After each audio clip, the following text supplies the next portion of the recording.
Welcome to the Maple Money Show, the podcast that helps Canadians improve their personal finances to create lasting financial freedom.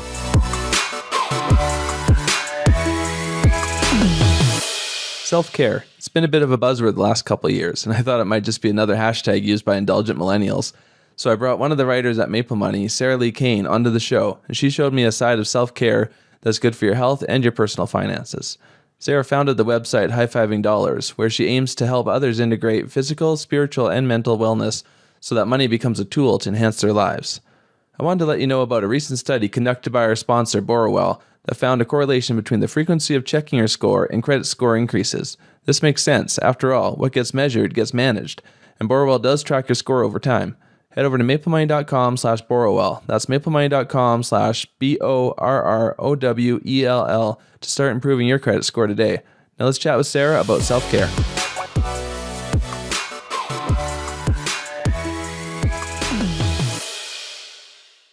Hi, Sarah. Welcome to the Maple Money Show. Thanks for having me, Tom.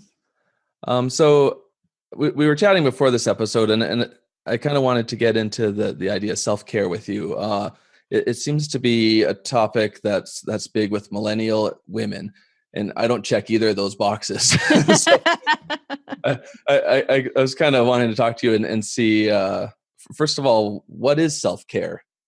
Yeah, so I found that in my experience, just there's kind of almost two different versions. So the first version, which I call the marketer's version of self-care, is where you go and treat yourself like, oh, I'm really stressed at work. I'm going to go get myself a manicure, or I'm going to buy myself some really luxurious face cream, or take a bubble bath, things like that. And so that version of self-care, I find people tend to spend a lot of money on because they feel like I have to buy money to treat myself because, quote unquote, I deserve it. Yeah. Whereas self-care in general for, I guess, the rest of us, it's just a way to recharge. It's a way to take a break when we're overwhelmed with life. It can even be something as simple as taking a nap. It's really just respecting your body and your energy and your boundaries and acknowledging that you just need to take care of yourself. And it's a daily practice. Okay. So what are some examples that you do, or you've at least heard of that you think is a decent form of self-care, but beyond what you mentioned? So, oh gosh, I will probably send you this later because I forgot the Twitter account. Unfortunately, I apologize. We'll put it in the show notes. Yes, we'll put it in the show notes. And it's just it was a really great Twitter account because this woman, she talks a lot about mental health, and she's saying self-care is actually getting out of bed. Self-care is brushing your teeth. It's actually just taking care of yourself. Like if you take the time to do something as basic as like take a shower, that's self-care. Something that I know I try to do every day because my schedule's so hectic, is I try to take a walk. So that's exercising. That helps me clear my head. That actually, I do that sometimes. I walk with my 3-year-old son around the pond where we live. And it's just a way to recharge, reconnect. And it's just, again, taking care of myself. And it's free. Nice. Yes, exactly. So speaking of being free, how can we kind of connect self-care to personal finance? Like how can this affect our money? Whether it's not just saving money, but also possibly even things that help make money or anything else that helps our finances. Yeah. So in terms of saving money, if you're talking about going to get a manicure or massage every week, wherever you are, I think where I am, maybe a manicure is like $30 a pop.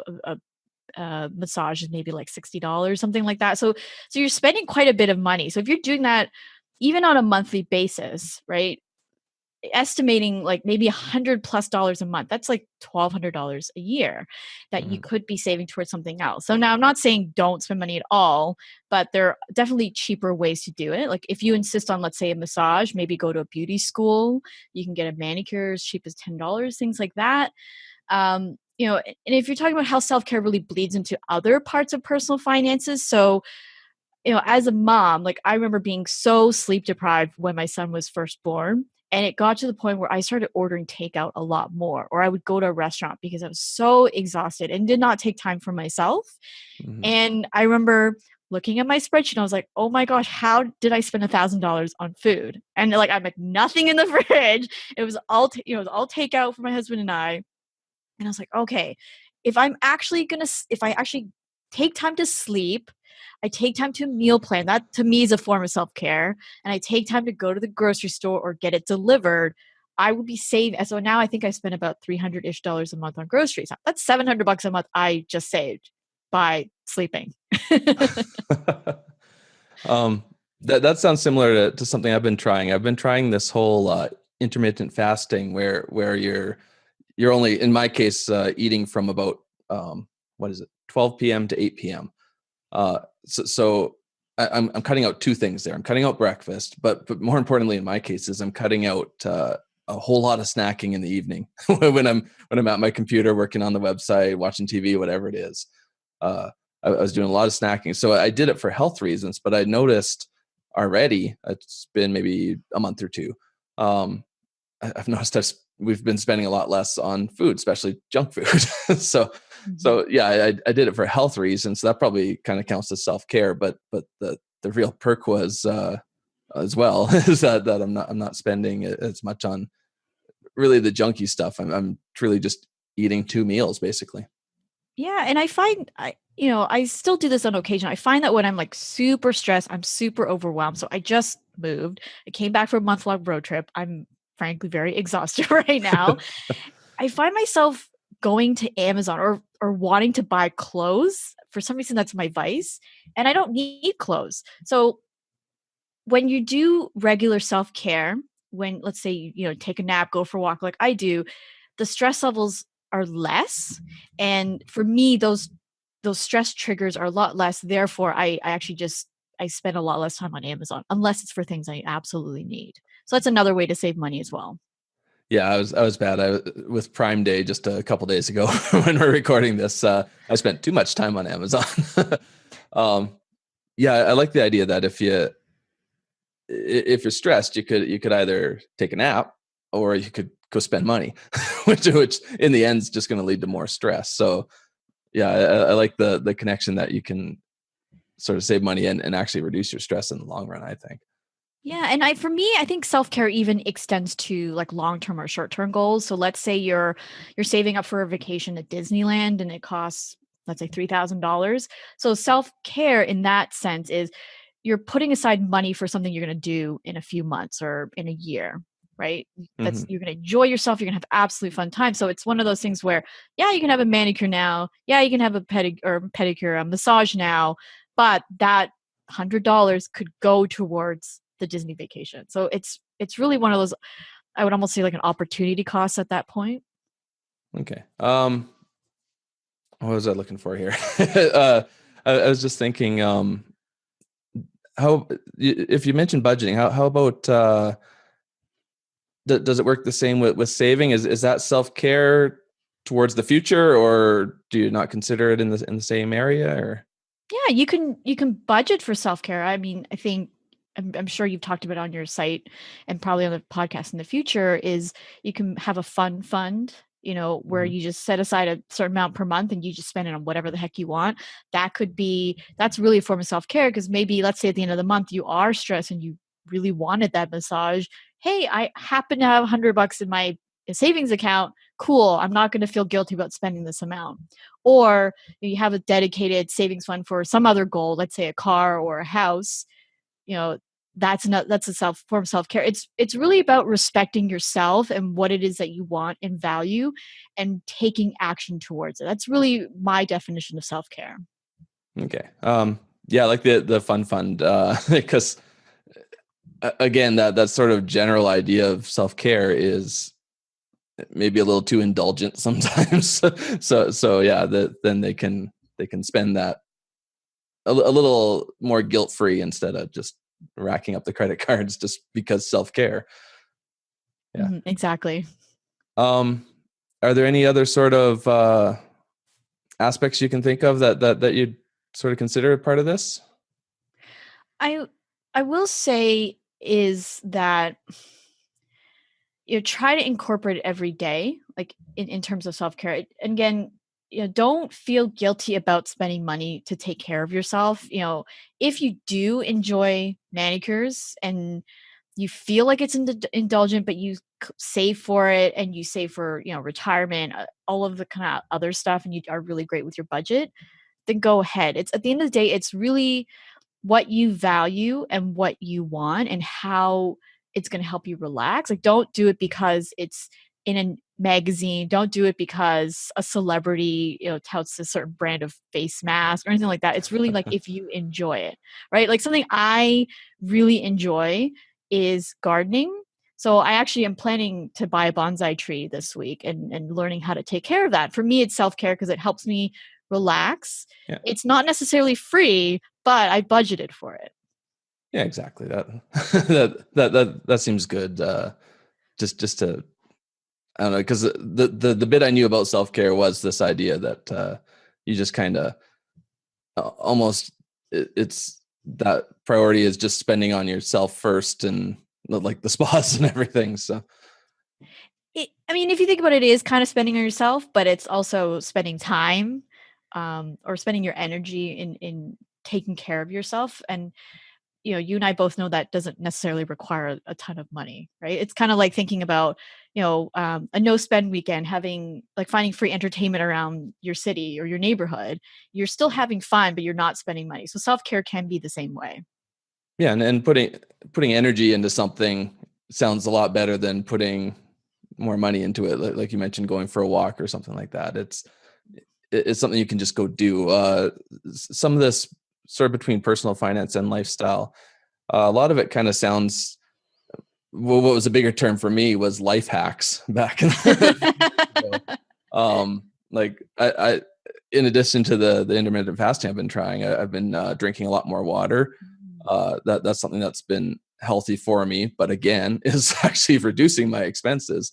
I don't have a bunch of juice and pop and stuff sitting around anymore. Another thing I've probably done for years actually was um, at least trying to mostly have cold showers. There's sort of a, I don't know if it's science or theory, but that it kind of circulates your blood better and kind of starts your day off. Uh, and again, no, granted, I have long showers, so I'm wasting all sorts of water, but at least I'm not paying for the water to be quite as hot, so I'm not emptying out the hot water tank. Oh, that's so funny. Yeah, maybe this is a bit of a stretch for some people, but for me, self-care at this stage is actually paying for extra days of preschool for my son because I work from home, and sometimes I love him and whoever works from home probably knows this, is that it's really difficult to be productive when a 3-year-old is around. And so for me, it's like, okay, do I want to be stressed 12 hours a day because every 5 minutes I'm stopping what I'm doing? And then it's going to cycle into like buying clothes, going on Amazon, Yeah. etc. Or am I going to pay the couple $100 a month and just put him in part-time preschool? I feel so much more relaxed, and I can sleep at night and do all that. Yeah, I've heard a lot of people that do that. It's especially in our world of blogging. Like if you're working at home, it seems at first I was like, well, why are people paying for childcare? Because that's just an extra expense when you're already at home. Then I caught on that, well, whatever cost you're paying for childcare, beyond just sanity, if you're working, but like that's not important enough. But if you're working, you can actually make more money than the cost of that childcare. So they're getting to do something. They're getting to interact with children and everything. Meanwhile, you're being more productive at home. Even if you're not working at that moment, even if you're just doing housework or anything, you're still doing something that improves your life in some way. And they're having a good time anyways. They are getting a little more socialized than if they just stayed at home with you all the time. Yeah, and for me, I also think like if you're so overwhelmed or you're so exhausted, let's say you don't really take care of yourself, think of the decisions that you're going to be making. Like for me, the meal planning was a very small example, but think of other things.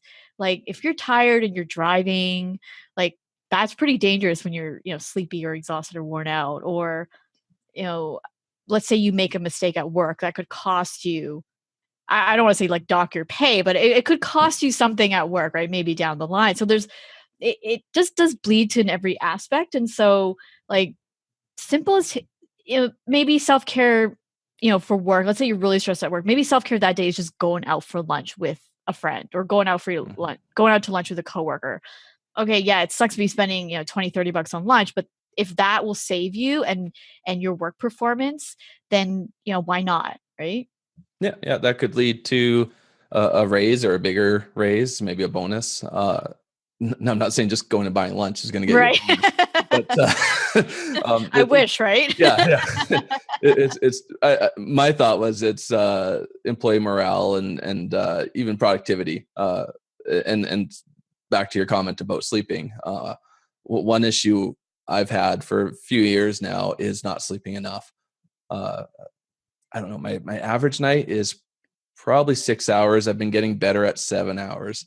I probably need 8 hours.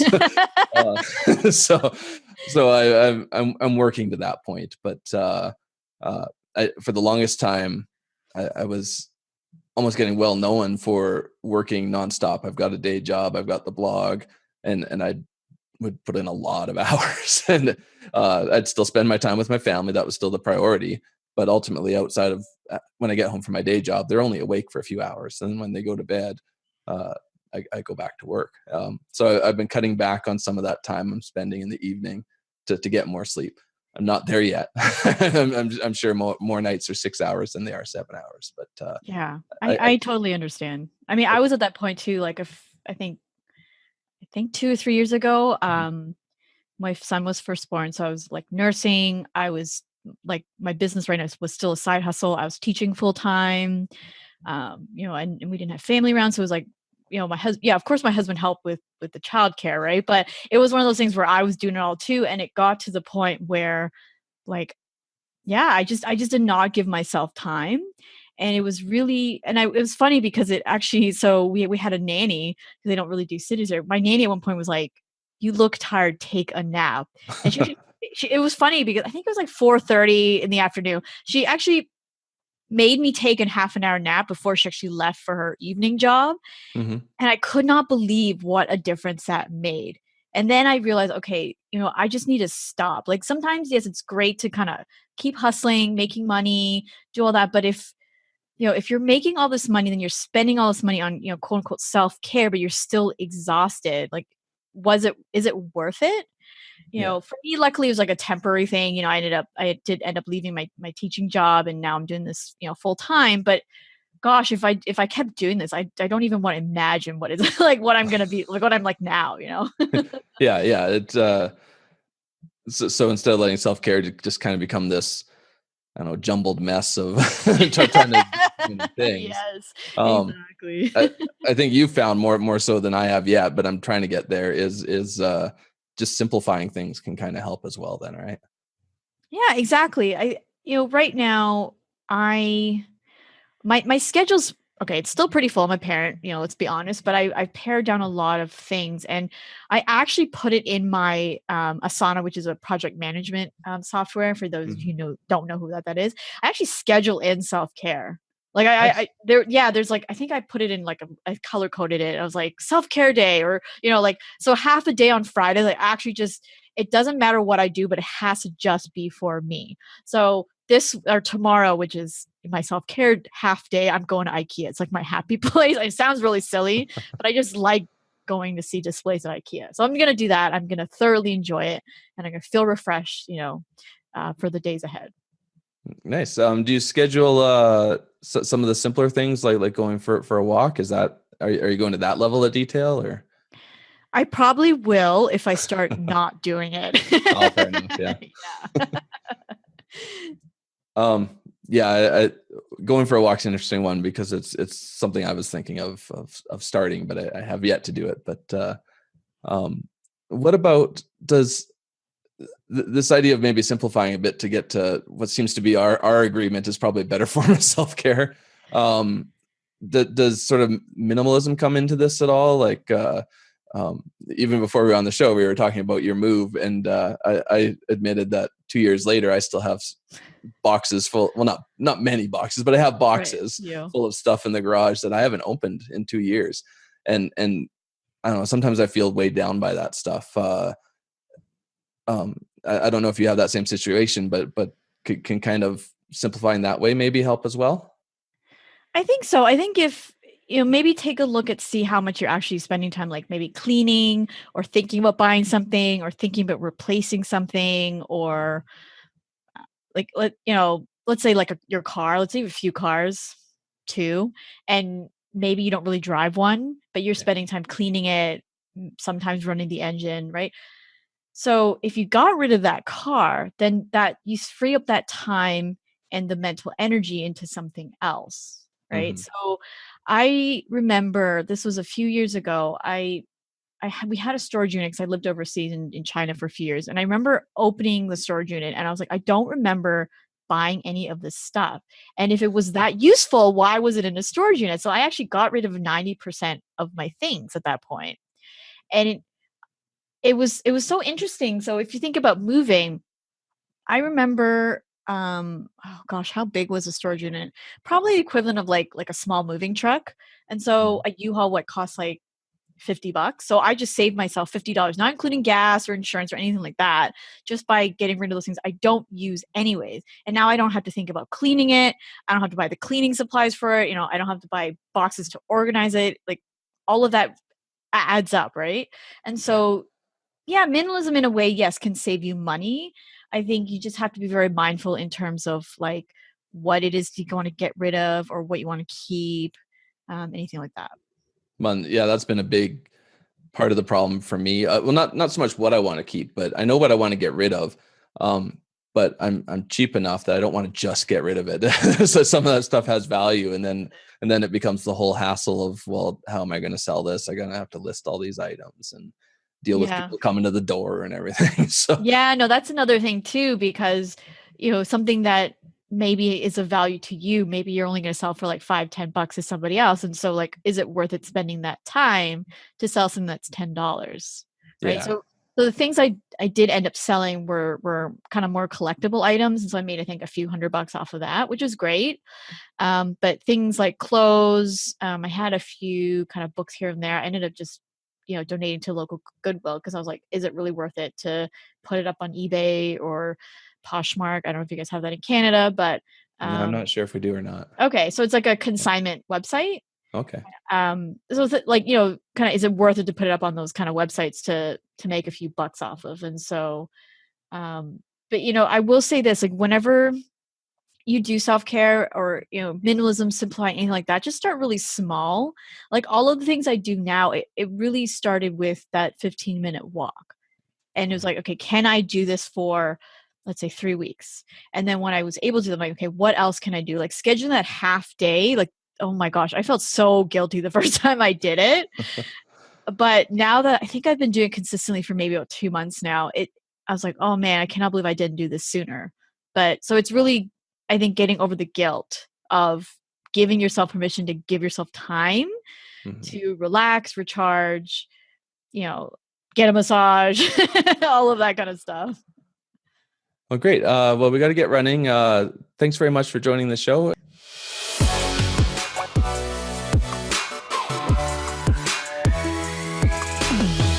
Thanks again to Sarah for joining me. To find out more about Sarah, go to highfivingdollars.com and also check out the Beyond the Dollar podcast. You can connect with her on Twitter at Sarah Lee Cain. That's SarahLicain. You can also find show notes for this episode at maplemoney.com/Sarah Lee Cain. If you're a new listener, head over to maplemoney.com/iTunes to subscribe so you won't miss any episodes. And if you have a minute, leave a review to let me know what you think about the show.